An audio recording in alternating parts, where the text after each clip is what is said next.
start? Brazil, man. I think we have to. Brazil. We absolutely have to. Shout out Brazil. They're so interesting because I have never seen a team get so affected by getting knocked out of a tournament. I've never seen it, bro. That game against Croatia, where Brazil dramatically lost at the death to a very good Croatian side, destroyed that team.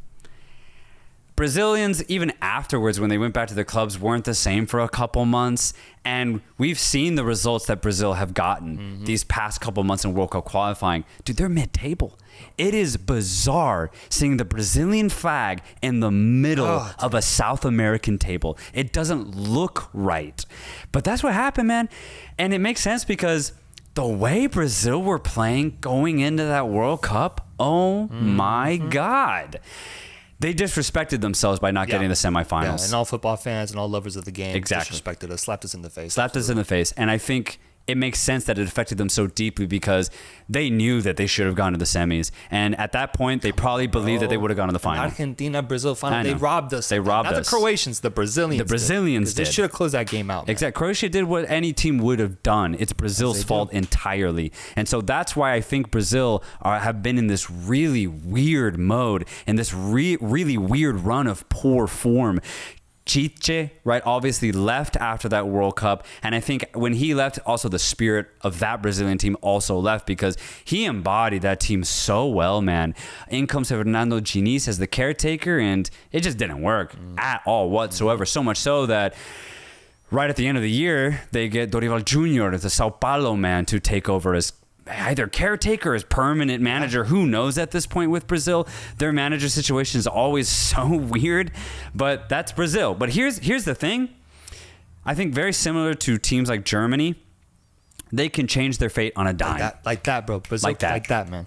Like that. And it's because they have some of the best talent in the world. And it's as simple as them just turning it on and being like, you know what? Let's ball out. Let's ball out. And they have the capabilities. That's why my biggest question for this Brazilian team is that this six game run of form that we've seen specifically in World Cup qualification. We've never seen anything like it in our lifetime. I'm 28 years old. I've never seen Brazil have 2 wins, 1 draw, 3 losses over 6 games. Yeah. Which just says so much about the history, the tradition of Brazil, but also about where they're at right now. Are they as bad as that record says, though? And that's something I struggle with because it's very early on in World Cup qualification. I don't want to get carried away. But in some of these losses, bro, they've looked bad. They've looked bad. And against Argentina at home, they look completely inferior.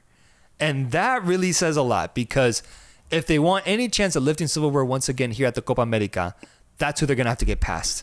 And they have not shown us the signs of having the capabilities of being able to do that. So, yeah, you could say that the players are going to turn it up and that they're going to show up and they're going to ball out. But what is the maximum ceiling of that? Is it still getting kicked out in the semifinals against a really good team? Or is it losing to Argentina once again in the final?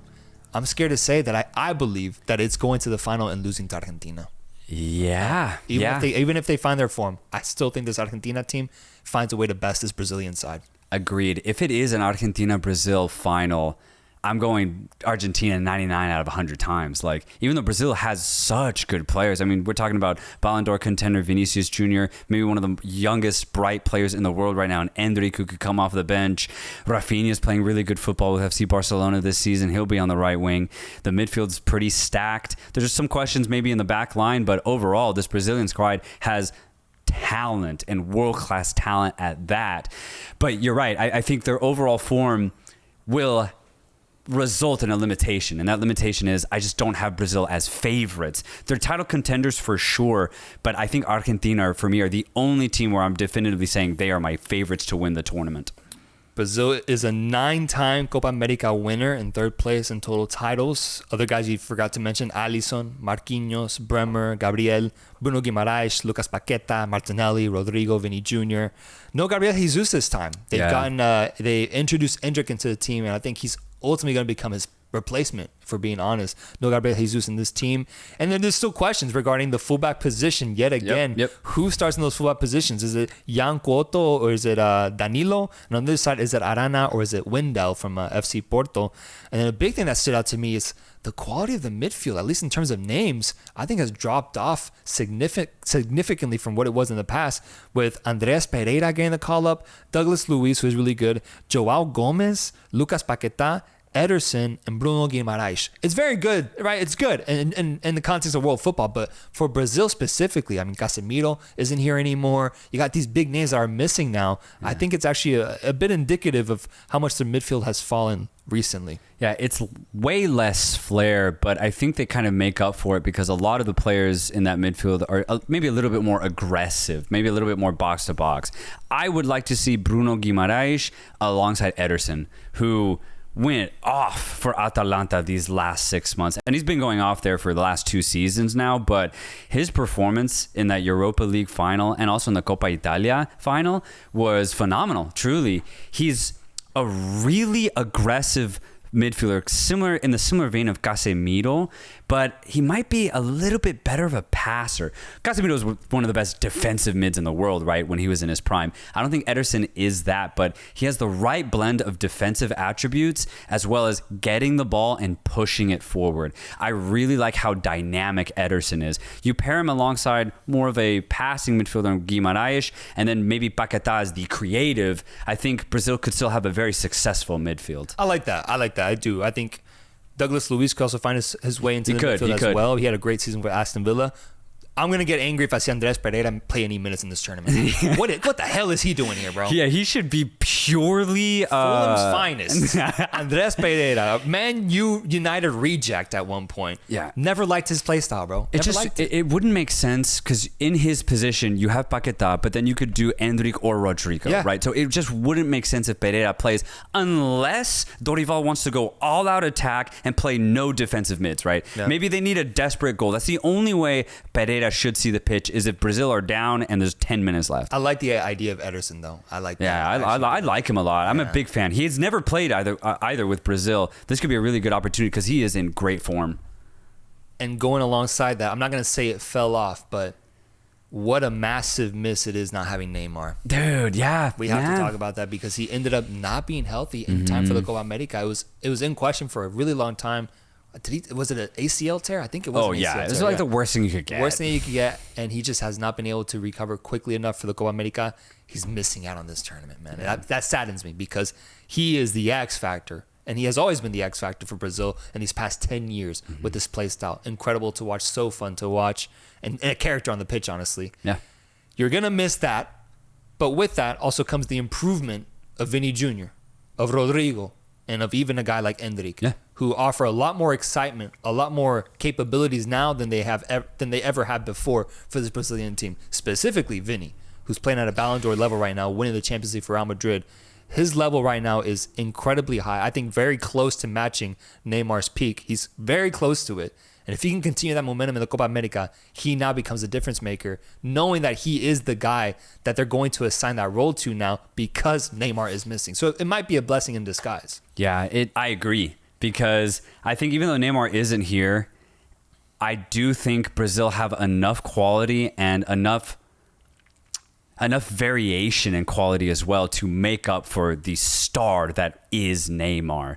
But just personally, I wish Neymar was here because it's in the U.S. You know, obviously so many thousands, tens of thousands of people would have gone to see him play. Yeah. I think it's a big miss for CONMEBOL, for CONCACAF, and for all football lovers around the world. It's a massive miss that unfortunately he got that injury way back in September and he will not be here. And it also sucks because he's 32, right? So this would have been his last Copa America where he could have gone off because the next time he's at a Copa America, we don't know. Yeah, we don't know how he'll be a completely different player. Like, he could be still just as good, but probably more of a passer than a dribbler, right? Yeah. So I just would have loved to see Neymar one more time in his prime at a Copa. Won't get to see it, but maybe we'll get to see it at the World Cup. That will be interesting. But just in general, maybe they lose Neymar in that wing position, but like you said, they make up for it with Vinicius. I look at the center back situation, and honestly, I like what I see because you have Gabriel from Arsenal, who's been incredible, one of the best center backs in the Premier League for the last 2 seasons. And then this season, the rise of Lucas Beraldo at PSG. I mean, I could see him starting alongside Gabriel, and personally, I'd probably start him over Marquinhos. People like Bremer a lot. Bremer's good, yeah. Bremer's good too, yeah. They like Bremer a lot, but Marquinhos too. Yeah, the center back situation looks fine to me. And then goalkeeper Alisson. Oh, yeah. It's so solid, one of the top goalkeepers in the world. Exactly. They're finals contenders. For sure. They do have such a tougher path in comparison to Argentina, though. And I wonder how does that play an impact. I could see Argentina having such a simple path that either it improves their play or hurts them in the sense that they don't really truly face off against a competitive side unless you consider Ecuador that. Yeah. Whereas Brazil will have to get past Colombia in the group stage, then either Uruguay or USA in the quarterfinals, and then either Uruguay or USA in the semifinals. Yeah. That's 3 solid teams that they got to get by. And by then, if they beat those 3, then they'll have the confidence of like, okay, maybe now we can beat this Argentine side who's had a cakewalk to the final. That's the only aspect I can see here. But ultimately, they do have a much tougher path to the final, but it's there. They are the best team on paper in the sense that they do have the players to be able to pull off these big results and bring the trophy back home to Brazil. I'm just hesitant. I'm hesitant to give them that over Argentina. Yeah, for sure. And when you look at the caps that a lot of these players have, it's in the low end. Like a lot of these guys have been in the Brazilian mold for a while, but I mean, outside of the obvious players, these guys haven't really featured for Brazil. So there's also an inexperience factor that's at play for Brazil going into this tournament. I hope that they use that to their advantage, as in use this tournament to forget about the World Cup qualifiers, to forget about 2022. Let's just have a clean slate here. Press the reset button. Let's go, boys. We're ballers. We got Vinny. We got Andrew. We have Martinelli, too, who could come off the bench. Like, there's so much talent. Let's just have fun. Let's ball out. Let's forget everything that has happened in the last 2 years.